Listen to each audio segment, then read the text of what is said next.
ఆ రోజు రాజశేఖర రెడ్డి గారు మొదలుపెట్టిన ప్రయాణం ఒక 2 అడుగులు వేస్తే జగన్మోహన్ రెడ్డి గారు దాన్ని మరింత ముందుకు తీసుకుపోతే మళ్లీ దాన్ని మొదటికి తెచ్చే ప్రక్రియ మళ్లీ 10 ఏళ్ల వెనక్కు తీసుకెళ్లే ప్రక్రియ చంద్రబాబు నాయుడు గారు మొదలుపెట్టారు.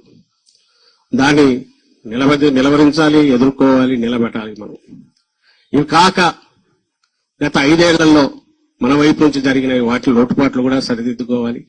ఎక్కడెక్కడ మనం ఎక్కడ సరిగా వ్యవహరించలేదో లేదా దృష్టి పెట్టాల్సిన చోట పెట్టలేదో వాటిని సరిదిద్దుకోవాలి.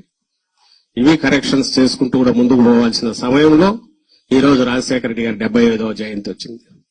ఆయన మనకు స్ఫూర్తే కాదు, మనకు మార్గదర్శే కాదు, ఏ రకంగా అడుగులు వేయాలనో కూడా చెప్పగలిగిన ఇది కాబట్టి ఆయన నుంచి మనం నేర్చుకునే పాఠాలు, అలాగే ఆ దీక్ష ఏదైతే ఆ పట్టుదల ఉందో, ఎన్ని దెబ్బలు తగిలిన నిలబడడం, దాంట్లోనే రాటు తేలడం అనేది ఏదైతే జగన్మోహన్ రెడ్డి గారికి కూడా అలవాటైందో తండ్రి నుంచి, మనమందరం కూడా అదే అడుగుజాడల్లో కలిసికట్టుగా ఉండాలి. ముందు అందరం కలిసికట్టుగా ఉండే అడుగులేస్తే ఆ తర్వాత ప్రజలకు అండగా ఉండగలం, రాష్ట్రాన్ని ముందుకు తీసుకుపోగలం.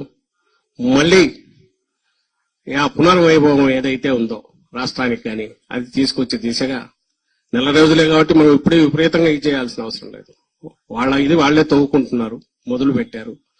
లక్షణంగా ప్రజల అధికారంలోకి ఇచ్చినప్పుడు చంద్రబాబు నాయుడు గారు దాన్ని ఎట్లా సద్వినియోగం చేసుకోవాలని ఆలోచించకుండా ఎట్లా పక్కదారి మళ్లించాలో ప్రజల చూపు మళ్లించి ఇటువైపు ఇంకా ఇప్పటికీ జగన్మోహన్ రెడ్డి గారి మీదనో వైఎస్ఆర్ కాంగ్రెస్ పార్టీ మీదనో అది అటాక్స్ చేయడం ద్వారానో ఇంకో ద్వారానో ప్రజల దృష్టి మళ్లించాలనో తాను అమలు చేయాల్సిన హామీల నుంచి తప్పించుకోవాలని చూస్తున్నారు. అది సాగనివ్వకూడదు. మనమంతా కలిసికట్టుగా అడుగులు ముందుకు వేయాలి. ఎవ్వరూ డీలా పడాల్సిన అవసరం లేదు.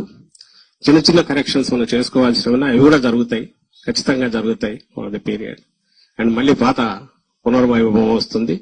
రాష్ట్రానికి ఏ నష్టం జరిగినా మనం ఊరుకోమనేవి ఇది కూడా మనం తీసుకెళ్లాలి.